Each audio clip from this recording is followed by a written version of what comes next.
Can we all agree, like, the worst joke on, like, 15 different levels is the one from the Twins fan about look forward to getting eliminated in the first round of the postseason? Do you know your own history? Just at all? Do you want to show me how I can find out you are the fairest of weather baseball fan? Because it's right there in that statement. We're going to talk about this series. We're going to talk about the Guardians' magic number. And we're going to get into it on today's episode of Locked On Guardians.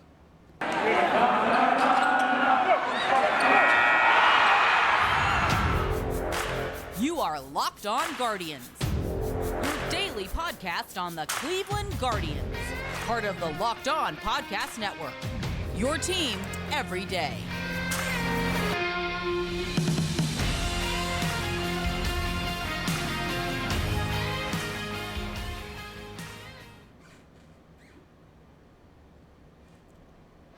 Hello, everyone, and welcome to Locked On Guardians. I'm your host, Jeff Ellis, as I have been for 796 of these, if we count this episode. Now I got to adjust the screen as I put my overlay on. Again, once we get to 800, I'll very quickly, I'm going to leave it to the new co-host to announce for themselves. But there are some changes coming. It'll be good. Trust me. It's someone I like. So what better can I say?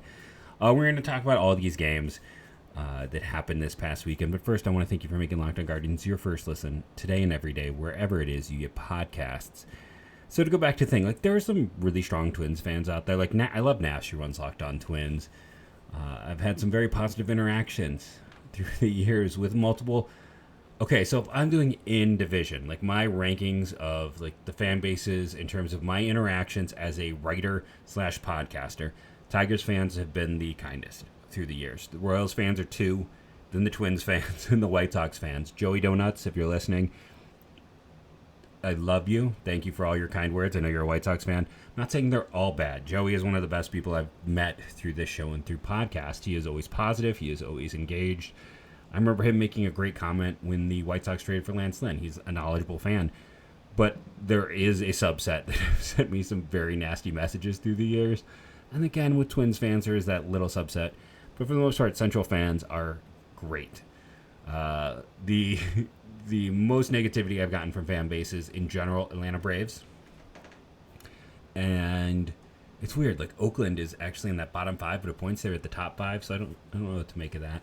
But I don't get as much negative blowback anymore. I guess I've gotten too insular with this podcast, but for the most part, the fans are good. But the funniest thing to me to see any fan base talk about a team, oh, well, congratulations on making the postseason just to get eliminated in the first round. It's like the Minnesota Twins are 20 plus years. Let's see when they last won a postseason. I know there's a fan right now of them. Last postseason round win. It's been a while. So the postseason results, here we go. This will give it to us. Like, the Twins are kind of, in my mind, infamous for not advancing out of the division series. 2002, they lost to the Anaheim Angels. Since then, they have not advanced. We're talking 22 years of not getting out of the opening round. The best, they've not even won 2 games. The best they've accomplished is since they lost 4-1 in that series. Then 03 and 04, they lost 3-1, 3-1. We can get even worse. Since 2004 is the last time they even won a postseason game. So not only is this a team that hasn't won a postseason series since 2002, but hasn't won a game since 2004, probably don't want to be going around saying, well, good luck getting, congratulations on being swept. 1, it shows a frighteningly lack of awareness. And 2, it also just shows you don't understand how the playoffs work. Like, the playoffs are a crapshoot. What has happened to the Twins should be almost impossible. Like, this, because of the luck involved. It just takes someone having a hot day, right? The one Cleveland team that has gotten the closest to breaking the longest. Cleveland right now has the longest losing streak in baseball. The White Sox broke their streak. The Cubs broke their streak. Red Sox, then White Sox, then Cubs. Now it's the Guardians / Indians / Lajoays / Broncos / Spiders / all of those slashes. That's the team that has had the longest stretch. This is the most unlucky team, if you want to say unlucky. I mean, they were also just terrible for a long, long time. But for, I almost said Houston, for Minnesota to just be this unlucky, like I said, this isn't even just saying that they've, had some bad bounces. This is just straight on bad luck as an organization. So, I feel, if you're an angry Twins fan, you kind of have a right to be right now. Like, if you want to be a little salty and mad at me, you've earned your saltiness and madness because you've had some good teams, you've had some great players, and you haven't won a game in the postseason in nearly 20 years. And I think you have a good right to be salty at anyone. But like I said, it's a weird statement. And again, I don't think teams would want to face this Guardians team. Is the lineup great? No. We saw that today, and we'll get into the games in segment 2 and 3. But the starting pitching has a nasty 1-2-3 right now. When Quantrill is your weak guy, and we're talking about of late. Oh, my co-host wants to join in. Want to wave hi? You got more fans than I do, dude. Yep, 14. What are you, 14 now? Okay, wave hi to the crowd. But Quantrill is your number 3, and he's going 7 innings, giving up between 3 to 1 earned runs most games, more often than not 1 than 3. And then that bullpen, yes. The bullpen let them down on Saturday, but then they held them in check and eventually got the win. Bullpens aren't perfect. They'll implode at the worst possible time. Go back to the 2020 season, where that team was one of the worst offensive teams I have ever seen a Cleveland Guardians team have. And the offense carried them in the postseason, and the pitching fell flat on their face against the Yankees. Like, completely. So you never know what you're going to quite get, but I wouldn't. Listen, Houston is deadly. New York has some really interesting bats. Seattle is well built. None of these teams are easy, but when you're looking at a team like Cleveland, that's like, okay, they might throw Shane Bieber at me, who's been a top 5 pitcher for 3 years in a row. And if he goes 7 innings, they can throw Henches, they can throw Sandlin, they can throw 99, they can throw Classic. Those are all, that is the best pen right now in baseball for my money. And, like I said, we're in segment 1, came out spitting fire. Was I too hot today? Often I get a lot of people saying I don't have enough emotion. What's your feel on that? Did you like me coming out with my degree of anger? Of like, not only did you have a bad take, but you're showing a lack of knowledge with it. What do you think about my rankings of kind fan bases, I guess it were, in the division, not counting Guardians fans? Because if I'm being honest, through my career, the nicest and the meanest fans have been the Guardians/Indians fans. Just because it's who I interact with the most. That's the natural way of it. But yeah, we're going to take our first commercial break, come back and get into all of these games, which saw some strong pitching performances, some strong hitting performances. Shout out to Ahmed, who just has owned the Twins in this series. And we'll talk Myles Straw, who is no longer the worst hitter on this Cleveland Guardians team. And our first sponsor, as you covered, you can see the wonderful graphic at the bottom of the screen here from Bet Online. Bet Online, if you're curious, for tomorrow's game, a 12:10 game. That does mean that, for me, 12:10, 1:10 for you on the Eastern Coast. Quantrill on the mound against Sonny Gray. 1.5 going to the Twins in this one. One could argue Gray has been the better pitcher over the course of the year. It's a tough matchup, an interesting game. Over-under at 7.5. Plus 110 for the over, minus 130 for the under. Money line 106, minus 106 to the Twins, minus 104 to the Guardians. Whatever you want, BetOnline has you covered. This is a company that is one of our first sponsors, one of our best sponsors, one of our longest sponsors. I'm not always the most in the know when it comes to things like sports gambling. So when I want knowledge, when I want that deep information, because it's important not just for those in the world of sports betting, but they have the know-how first. So I go there and I look at lines to make myself a better prognosticator. And I said that wrong, the word wrong, I know. Prognosticator. There we go. Because these sites know before I do. I used it for the draft. I'll continue to use it as an additional resource. Make sure to go to Bet Online, where the game starts. Man, for a second there, I thought I'd cut the podcast and I was going to lose my mind. Like, Shotcut will help me, but it's not always the best. If you notice some weird cuts on the show from last week, I went to Bet Online to read the line. One of the cool things about them, they do a live broadcast, which is good to know. But apparently through I use OBS to record, it used that sound. So my whole big take, all of my anger, my spitting fire on Friday about Elvis Andrus and how you have to step up because, man, I just wanted to shove those words down his throat as a fan of this team, the whole crumbling thing. Now, if you saw Austin Hedges said that's great, he wishes more teams kind of talk trash like that. That part of it got cut because of, I didn't know, but, another bonus for Bet Online there. Not actually part of the read, but I'll throw it to you. They do live broadcasts through the website. I didn't know. Might be good for those out there to know. I do want to apologize. I still have the head cold. If I sound off, that is why. And I did want to give some shout outs. I noticed we had some new reviews. MT Widman dropped on in September, and Gary and Huntington. Thank you both for your iTunes reviews. Those really help the show out. So should we just dive right in? Should we start with the 4-3 win? It should be the first tab I have open here. So Cleveland won the first game of this series 4-3. It was Tristan McKenzie on the mound, and he pitched well. He wasn't his sharpest, let's be honest. There was some points where it looked like he was having a hard time hitting the exact spots, but 7 innings, 3 earned runs, 8 strikeouts, 7 hits, 1 home run. Trevor Stephan comes in, 1 inning, gets 2 strikeouts. Manuel Clase, 1 inning, 1 hit in this one. First save, 36. You look across the board, almost everyone reached base. Stephen Kwan still kind of in that little decline for him of late. He failed to reach base. Andres Jimenez did not reach base. And then you have the weird situation where Owen Miller pitch hit for Will Benson. So the DH position did reach, just not him. And then the catching position where Melee got pinch hit for. And then, they were moving players around. In this one, Cleveland had to come back late. They were down 3-0, and they get 3 in the 7th, 1 in the 8th. They kept battling. And it just came down to what was crazy in this one. As it took me a second to think about it. Griffin Jax has been pretty solid this year. Thielbar, I think the numbers showed he's a little bit overrated. Fulmer was a nice get for them.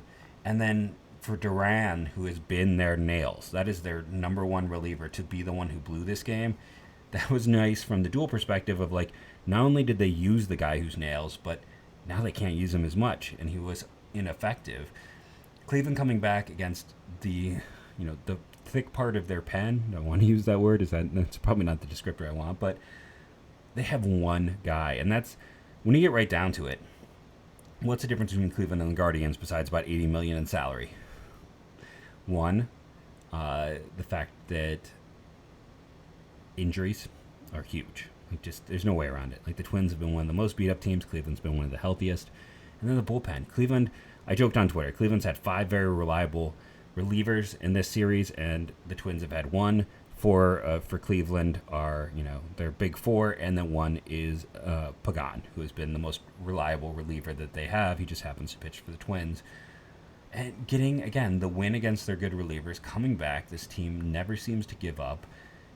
Getting the 3 in the 7th, 1 in the 8th. I mean, it's a huge win, because if I were to go and pull up the standings now, and I had it open on one of these screens, one of these tabs, now it's currently, I believe they are 3.5. Where do we go? Yeah, 3.5 again up on the White Sox. Magic number is 15.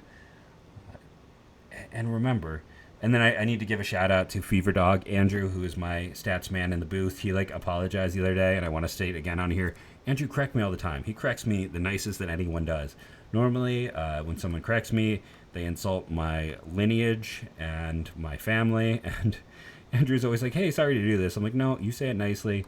I did all the adding, and then got it wrong. I got it to the 1 yard line and then couldn't get across. I'll stop there for any football fans before this brings additional sadness. But Cleveland just needs to win one of those games against the White Sox to get them to 10 wins and have the advantage. Yeah, they're currently up 2, so unless the White Sox sweep them, they're going to stay up 2 if they get 1. I totally blew it when I was doing it. Yeah, one of those situations where this team has kind of like almost a 4-game lead on the White Sox because they should be able to win and get through one of those games. Maybe I'm wrong, especially because I don't know if anyone saw it, but Michael Kopech just won the disabled list to bring up Davis Martin. That's a pretty big loss for that Chicago White Sox team in terms of their pitching staff. So this is not a team firing on all cylinders right now, not by any means at all. Going back into these games. So, box score bingo. Cleveland had 7 hits and 2 walks. That gives them 9 opportunities. There was the 2 hit batters, so that gives them actually 11 opportunities. That should be good for about 3 to 4 runs. Hey, 4 runs. Other side, and then the error, so it should be good for 4 runs. They got 4 runs. 8 hits for the Twins, 0 walks, and no hit batters, so that is 2 to 3 runs. They got 3. Makes sense. 3 stars in this one. Tristan McKenzie, 7 innings, 3 runs, 8 strikeouts. I'll take it any day. You know, I guess we kind of skipped over who reached base twice. Well, Jose Ramirez did, and I guess is that Oscar Gonzalez had 2 hits as well. 2 hits, which is reaching base twice. But you know, they did a lot of moving around, some pinch hitting. Jose Ramirez is one of your stars. Had the only extra base hit in this game. And then I'm tempted to go with Trevor Stephan. I don't often reward the relievers, or do I give it to Oscar Gonzalez? Let's give it to Gonzalez for having 2 hits. Continuing to push through with his strong play of late. So, as we move into these Saturday games, people got mad at me because I've been giving credit to Straw. That, you know, I'm not saying he is good. He no longer, by the way, as I mentioned very briefly, no longer has the lowest OPS among starters for the Cleveland Guardians anymore. It is at a 547. Hedges is down to a 525. When you're looking at runs created plus, he's up to a 59. It's still not good, but kind of here's my view.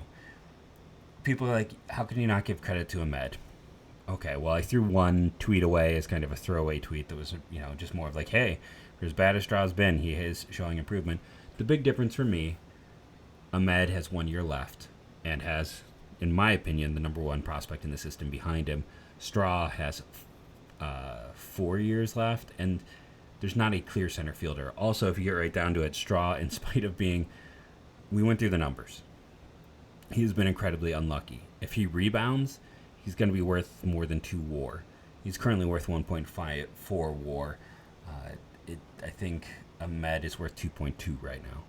So if he rebounds, he's the same as Ahmed in terms of value, but he is controlled for 4 years and doesn't have, you know, the top prospect in the team behind him. So it's just what it comes down to. It's more the ancillary stuff than the central stuff. I think if both guys are on for an entire year, they're similar in value.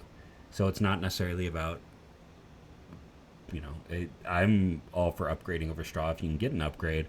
But I also understand center field's very hard to upgrade, and I also think there's a lot of things that stand out for why it may not be able to happen and why he might be up for a rebound. And again, a lot of it just comes down to 1 year versus 4 on a very basic level, because you're going to have to pay Ahmed if you want to keep Ahmed. Getting into these games, the 5-to-1er. Bieber, how about him? 8 innings, 4 hits, 1 earned run, 6 strikeouts. I thought it was kind of weird to go to Class A in this game. Did anyone else feel that? Like, it's not a save situation. He went his 1 inning and didn't get the save, but you got the double header. You couldn't throw someone else out there with the 4-run lead. It's just kind of interesting. I mean, maybe the second game showed us, no, you go for the best arm when you need it, and you don't trust a 4 or 5-run lead. In this one, how about Ahmed? 4 hits. He's going to be one of the stars. And yes, I intentionally explained that situation before I got into this because I don't want, it's like I said, it's not a dislike. It is not any general issue. I am okay. And I don't think I'm wrong on Ahmed. He has been exactly what I said he is. He's a streaky hitter who's a suboptimal defender. He's been about 2.5 WAR. That's what he is. He is solid. For me, it's just, I think they can do better internally. That's it. 4 hits for him in this one. 2 hits for Quan, 2 hits for Oscar, 2 hits by Jimenez. Then you get into it for walks, you know, who allowed them to reach base. Well, Straw had 2 of the team's 3 walks, so he reached base twice in that game as well. Hit by the pitch for Jimenez, so he actually reached base 4 times in this one. I feel like I'm going to have a cough coming on, so let me pause. And I think it was this one. Maybe it was the second game. Either way, Jimenez set the all-time Guardian / Indian / Broncos / Lajoie / everything record for being hit by a pitch in a season with 21. That's right. He is now the all-time holder of that record. Can't take that away from him. He set a record. This was just a stellar game. 14 hits and 3 walks gave them, plus 2 errors by Minnesota, so that's 19 opportunities. And then the hit batter gave them 20 opportunities. Honestly, they should have had closer to 6 to 7 runs. Didn't happen here. Jimenez had a double. Naylor had a double. Jose had a home run on his birthday. 3 stars in this one. Bieber, Jose, Ahmed. I'm giving it to the birthday boy for the home run, even though he only reached base once. I'm going to bend the rules. I probably should give it to Jimenez over him. Ahmed with 4 hits definitely gets it, though. And those are the 3 stars from the win. We're going to take a break, come back, talk Carlos Vargas, talk about the 2 other games on today's Locked On Guardians. So let's talk a little about Carlos Vargas. So it was a little bit of a surprise. I was talking to someone, I will not name a name, who's like, why is he up? Like, he is not ready. He is not good. This person was kind of like, I don't think he'll pitch at all. And yeah, the command is not there. And honestly, in Columbus, he was a train wreck. And it was 24 innings, but they were not 24 good innings. He was getting hit hard, walking guys, and not missing enough bats.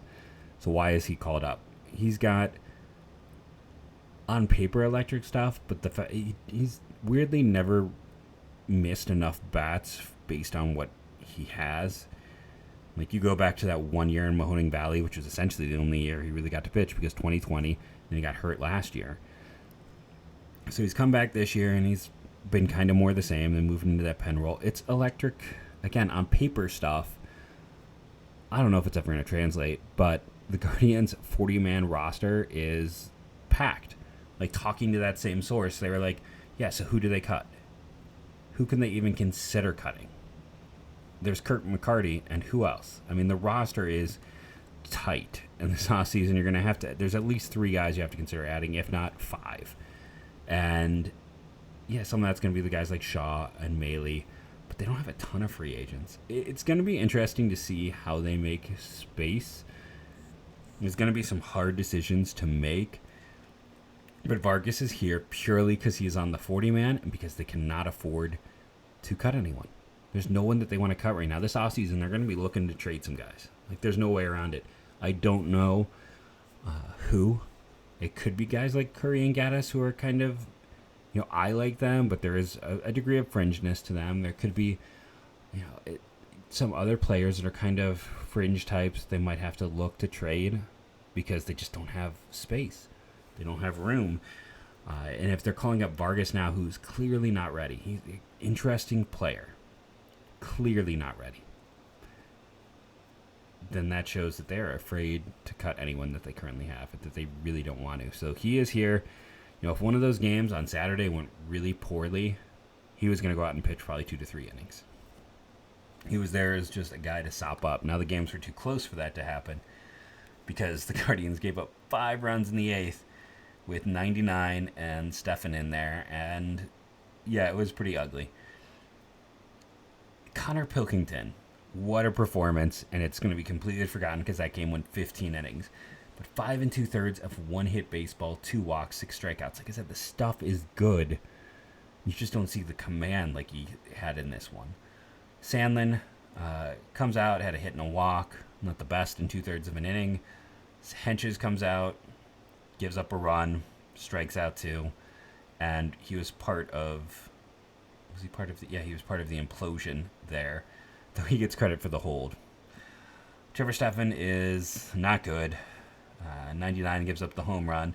And then kudos to Eli Morgan, another strong performance by him. NEL was good in this one. Shaw, 2 innings. I would have never thought you could get 2 out of Shaw and it be productive. And Kirk McCarty, how about him? 3 innings, gave up the 1 run on 2 hits. Cleveland came back to bail him out. That's about the second time this week. He has been very strong for them. Whew. I mean, you had guys getting 8 plate appearances. I mean, Ahmed ended the day with 8 hits, which raised his overall runs created plus over the past weekend. He was getting close to, I think he might have been at 101 after the White Sox game. He's now back up to 100.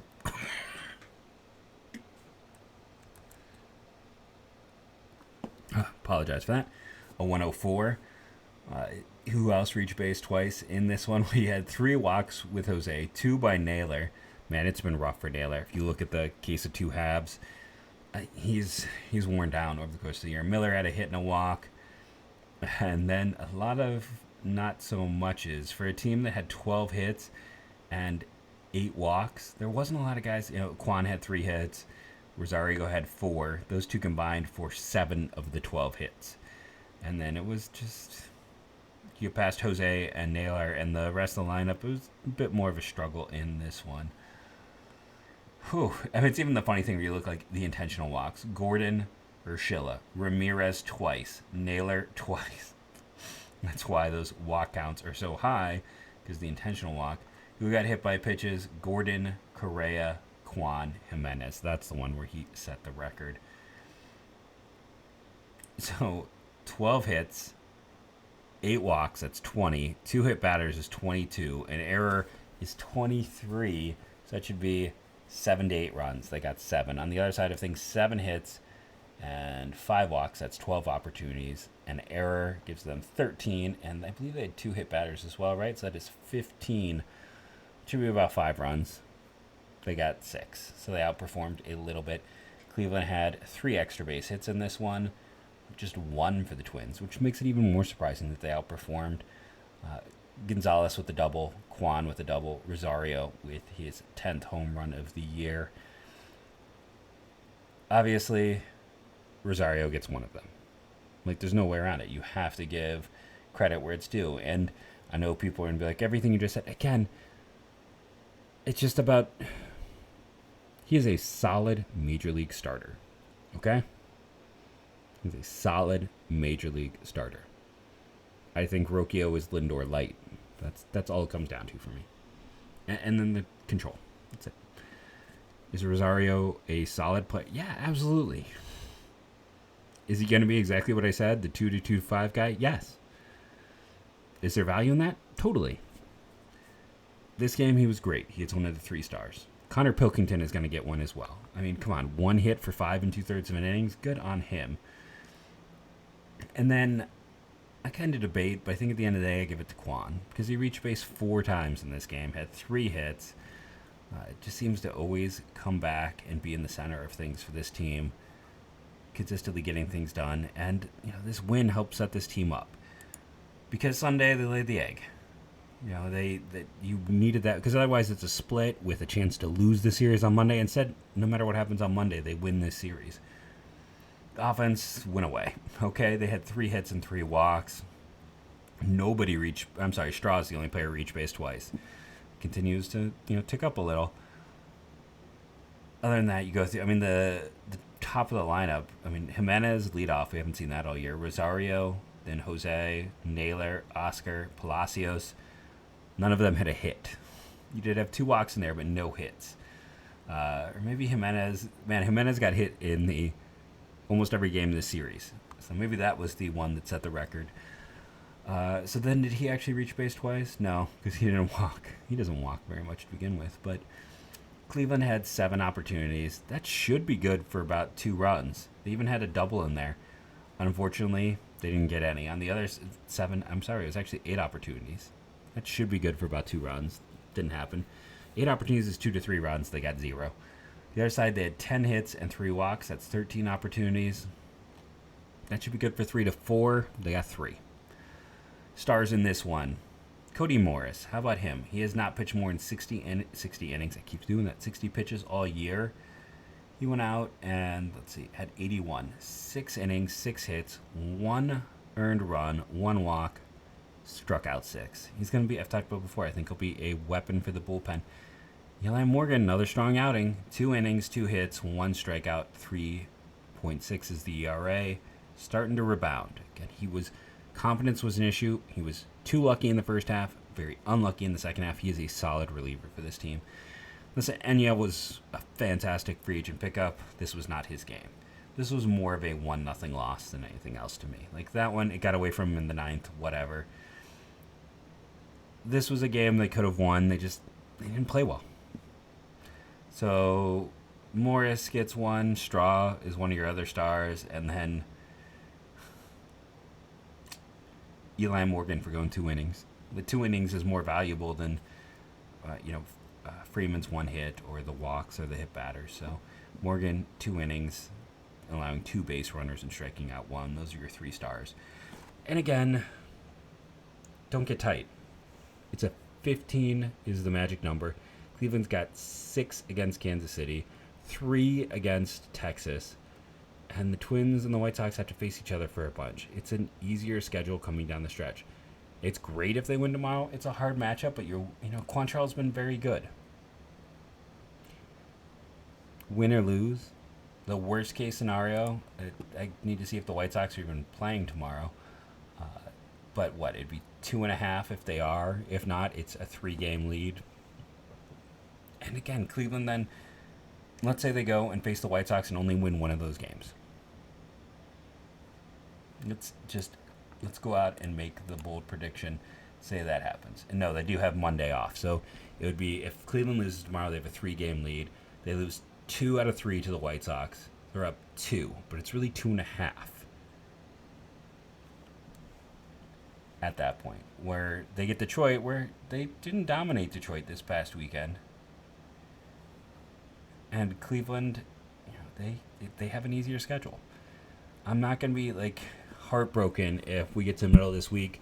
I mean, I won't be happy, but I'm not going to be destitute, and that's not the word I want, desolate maybe, to feel like the season is over because they had a bad stretch here. They still win the series against the White Sox for this year with 1 win. I've been Jeff Ellis. This has been Locked On Guardians podcast. Remember to rate and review, download daily. It helps. Subscribe on YouTube if you can. All the little bits, leaving a review, and all that helps so much. And as I end every show, go Guardians, go. And please, I don't hate Ahmed. I don't hate Oscar. In a vacuum, I would be okay with both of them as starters for next year. We don't play in a vacuum, which is good because then there'd be no oxygen and everyone would die.